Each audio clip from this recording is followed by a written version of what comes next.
Hello, welcome back to Let's Play the Journeyman Project 3 Legacy of Time. We're actually going to go back to the guardhouse because I did forget one thing. We are actually going to give him the silk because there is actually some dialogue he gives you that's supposed to direct you onto your next course of action. That's the problem with doing these old games, especially old puzzle games, and especially an old puzzle game like this that lets you just kind of do things out of order. Is that, as you can see, he doesn't care who you are, he only cares about the bell. But it's trying to remember to do all the things that explain what you need to do. He also isn't going to care that we just came across the bridge. Greetings, stranger. Do you wish to cross the bridge? Yes. You must give the offering of the initiate before you can cross the bridge and enter Shangri-La. Will this scarf allow me to enter? Welcome to our order, initiate. Go back down the stairs. I will extend the bridge for you. For the protection of Shangri-La, I will have to retract the bridge once you cross.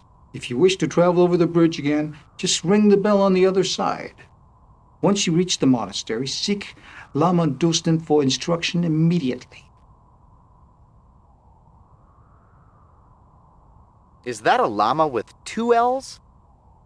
Lama Dostin is the spiritual leader of our order.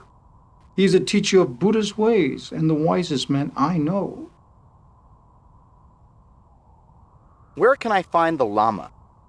You will find him inside the monastery. Once you cross the bridge, enter the prayer hall. Go there and he will train you. Goodbye. Okay, so actually that building we were in is simply called the prayer hall. But yeah, so he kind of sets you on your path by giving him that scarf. You don't have to give him the scarf.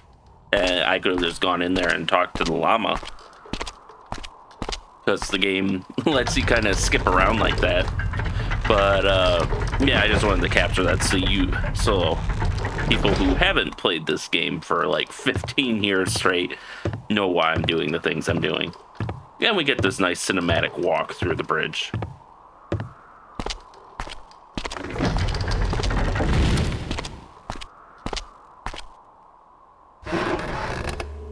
So now we will talk to Lama Dolstin.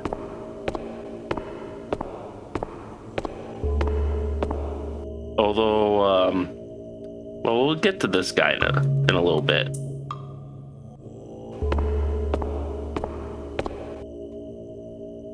Okay, yeah, he's got like a crate blocking the way, so we gotta take a little bit of an odd route to get to him.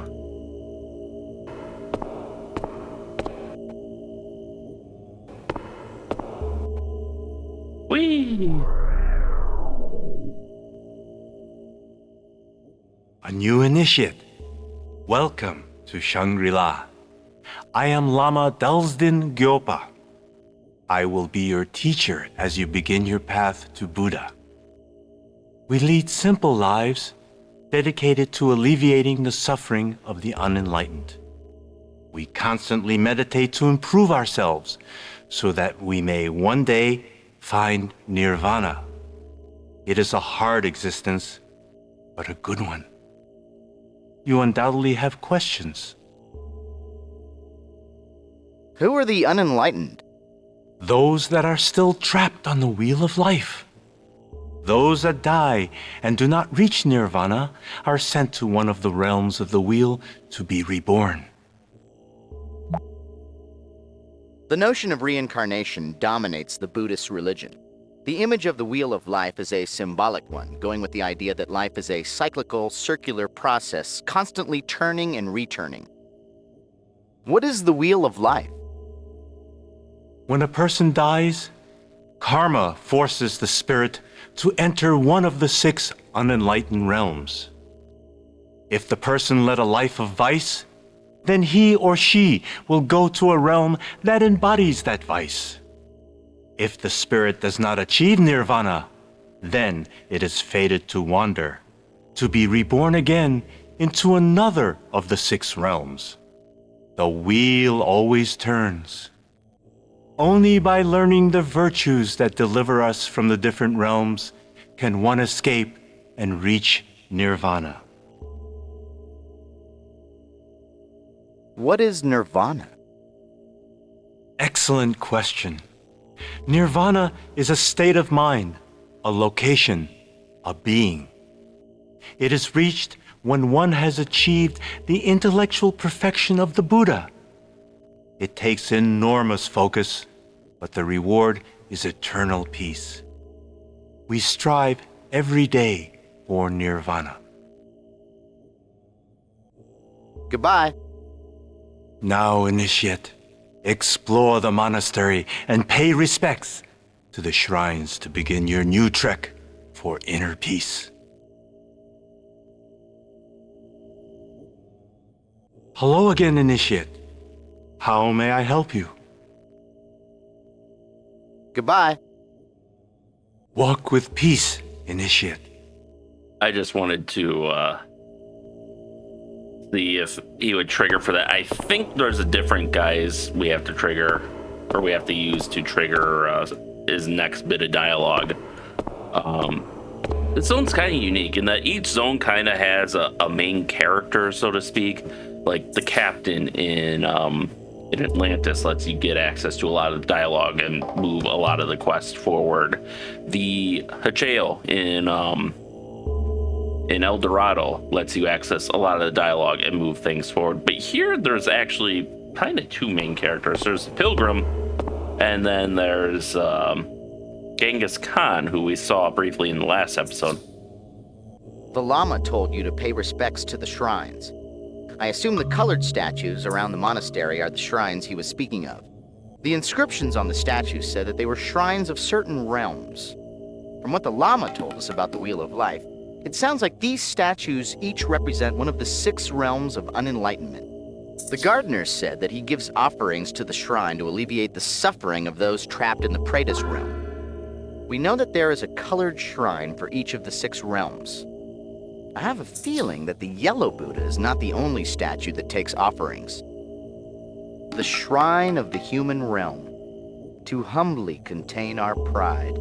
This inscription sounds cryptic, but important. I'm not much of an authority on Buddhas and their realms, so we should probably go speak to the Lama. Okay, maybe this is enough to get us going. I'm pretty sure at least one you have to, maybe, but it's only now that we're unlocking the, his dialogue for the shrines.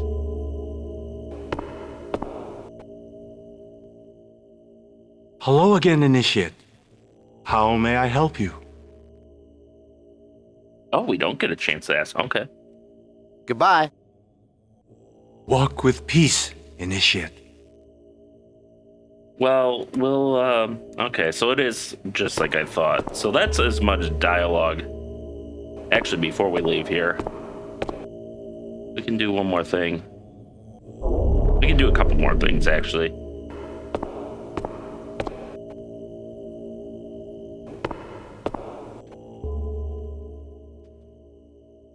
Hello, Tagpo. Could you come back after my meditations? Oh, and put some snow in your eye. It's starting to swell. Yeah, so he won't really speak to the guard. He will speak to the gardener, though. A little bit, at least.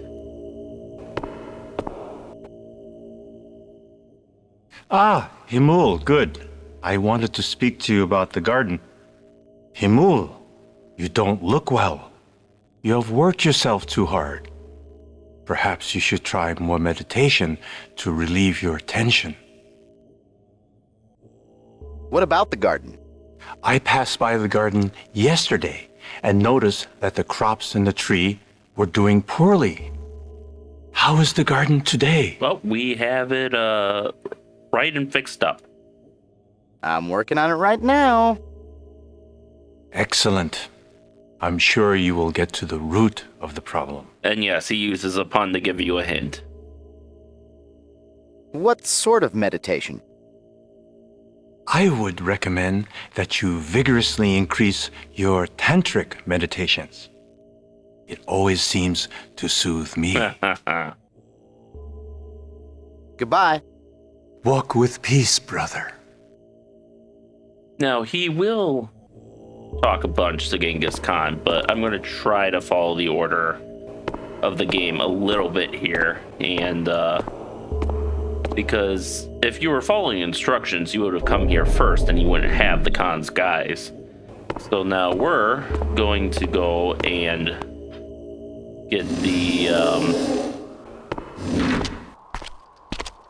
talk to the Khan as the Lama, because he won't talk to anyone else. He can try, but he'll just start punching you eventually if you keep bugging him as other people. Which I'm going to try not to get punched by him. Oh, too far. We'll go there, but later. You'll notice he has another Buddha statue. Let's go talk to Lama Blinky about And yes, this. Arthur refers to the llama as Lama Blinky. You may have noticed during dialogue that he blinks a lot. To me, it looks like he might have had something in his eye that he's trying to clear, or maybe his eyes were bothered by the lights they typically use to, for recording these things, because those cameras need a lot of light to actually make things look normal. The Shrine of the Ashurus Realm, to guard the Titans from themselves.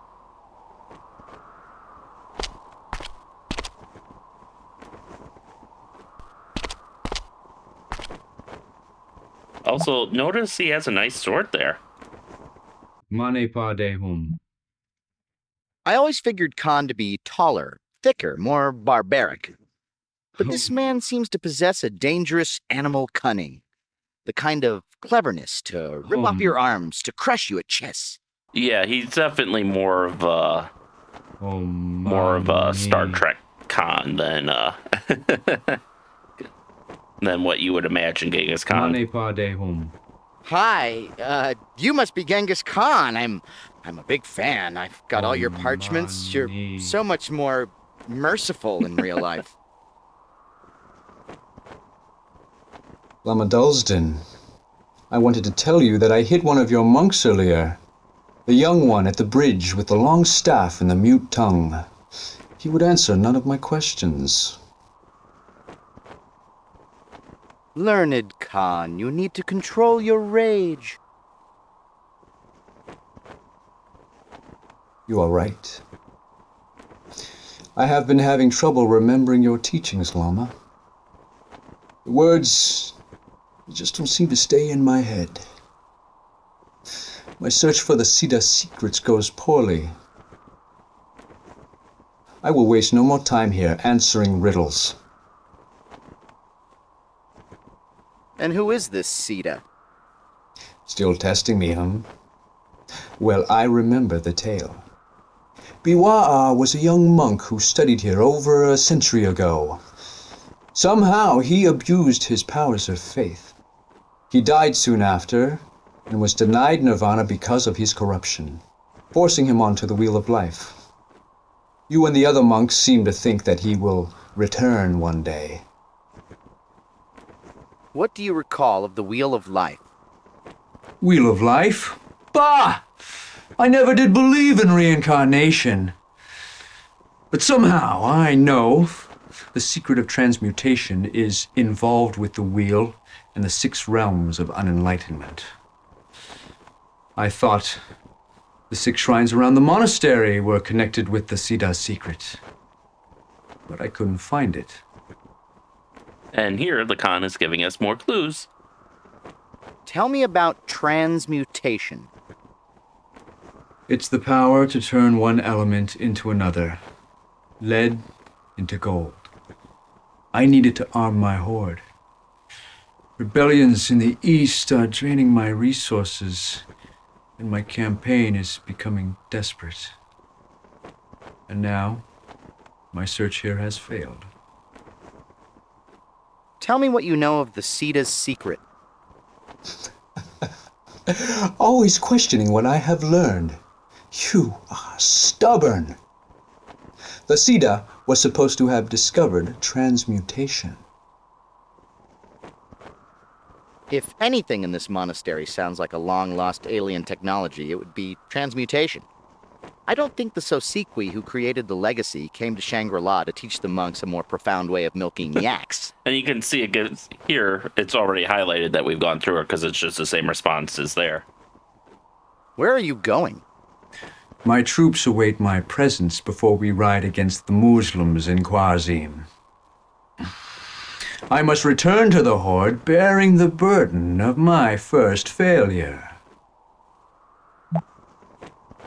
In case you're not familiar with his work, he commanded the great horde of horseback Mongol warriors which forged the largest empire ever seen by history up to the 13th century.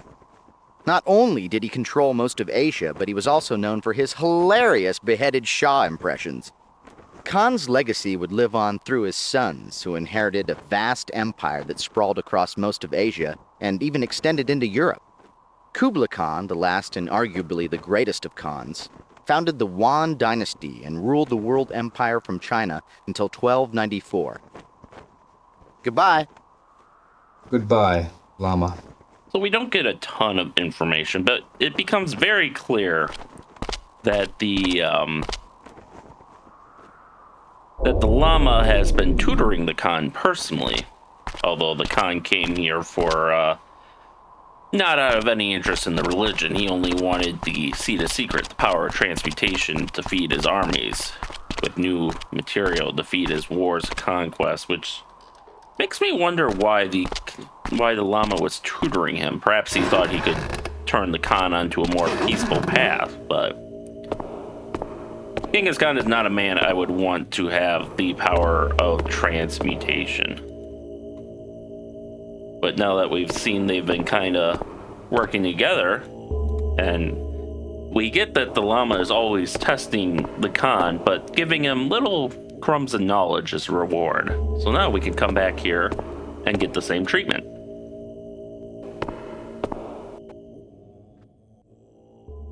Khan, I must admit, I am pleasantly shocked to see you. I had thought from your last outburst that you had given up on the test.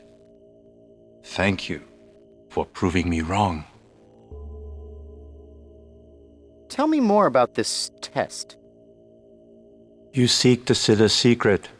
You have discovered that it is hidden somewhere here. But only the Siddha, or someone as virtuous, can claim the secret. So you must travel the true path to follow the steps of the Siddha. What is a Siddha? There have been only a handful of monks who have found the inner strength to become a Siddha.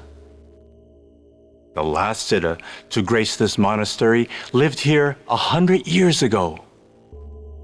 Old myths say that Siddhas were men of great devotion who could perform miracles of faith. But most people, driven by material wealth, only care to learn about the Siddha's power of transmutation.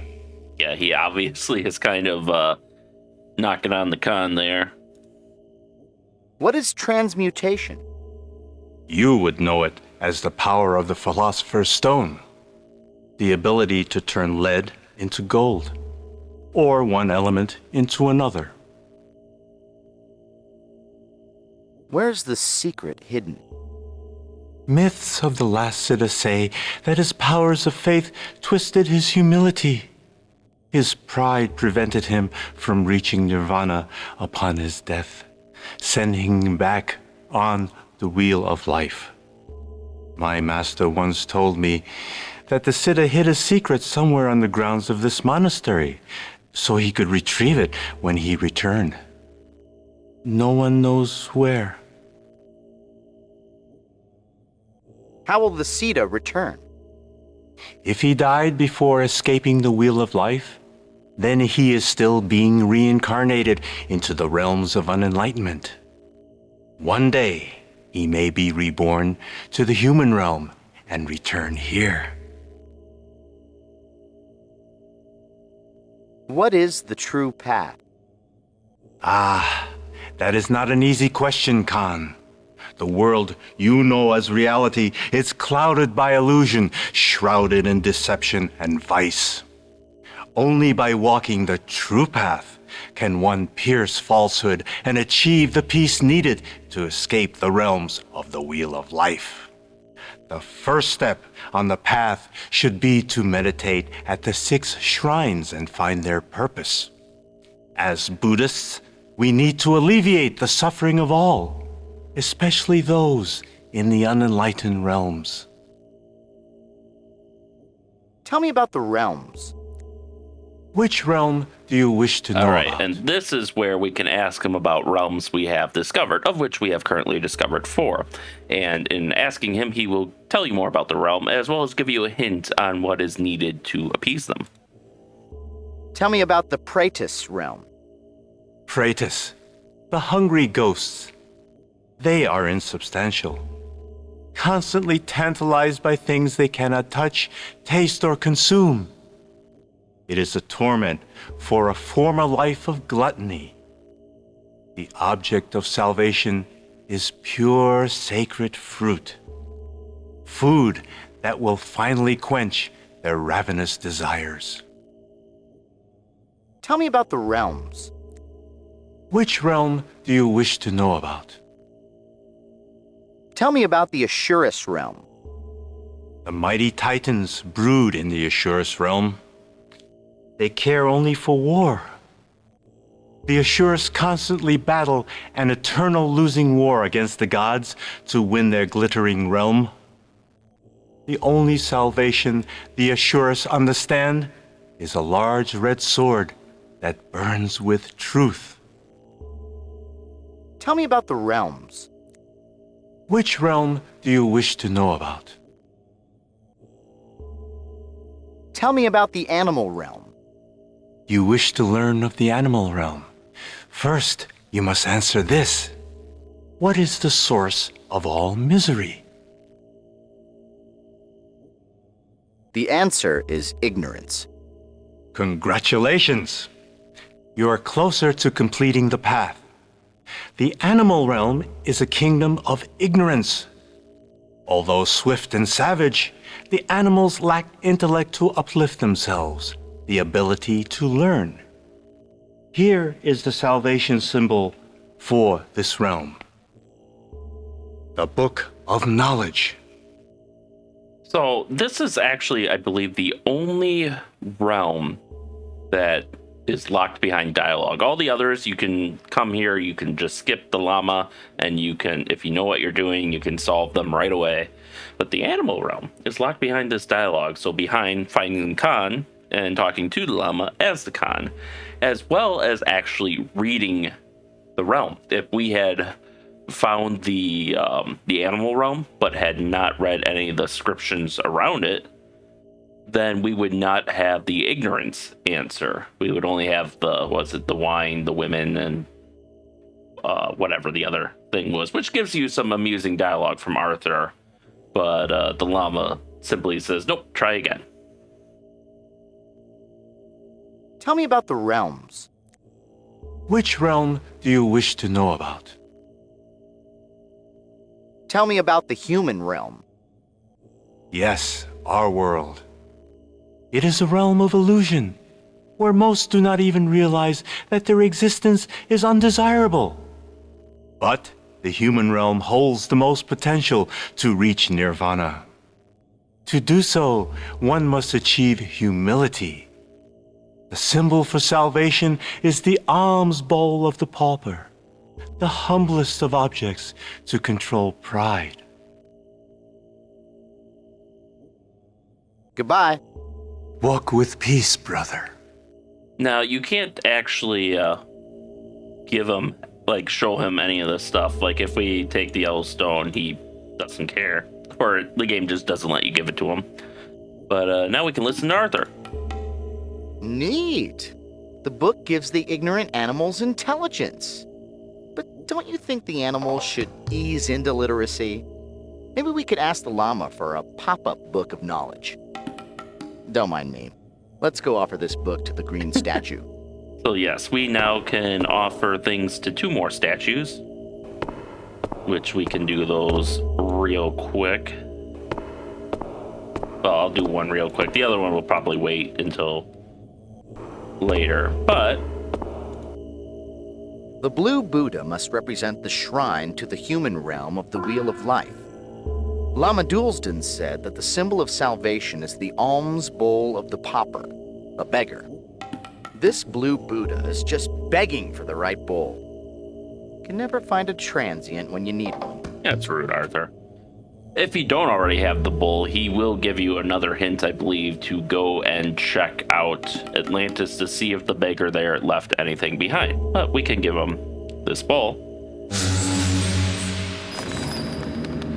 And it has been transmutated into this stone. And now I'm going to save because we've seen how the game has a tendency to crash, but... Oh, I think I hit my inventory cap. It only shows 2 rows, and so we can't quite look at that. Oh. Can I, like, look down here? Come on. Maybe if I go somewhere else. It's such... It was a little bit finicky in the original release of the game on, like, you know, the operating systems it was designed for, but it was never as finicky as it is on a modern OS.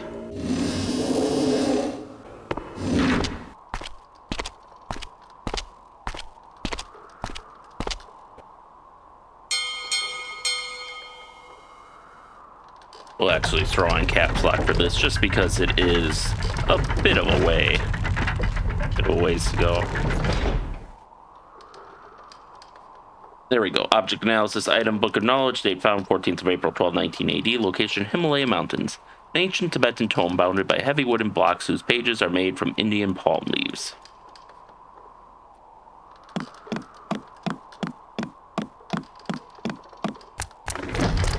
And,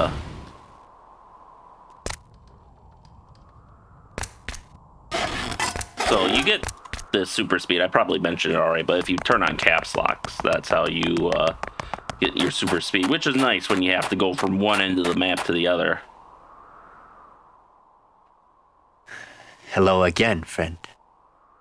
Hello again, friend, he says, even though this is the first time we've talked to him with this guise, and he would not have had any reason to see this guise before we approached him with it. Goodbye. Always tread the path, and peace will find you. An interesting man.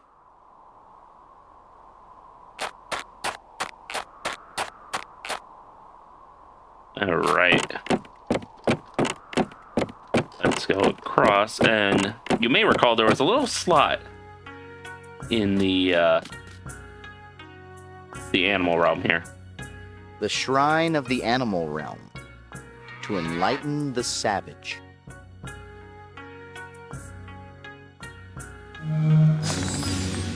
And once again we have... Oh no.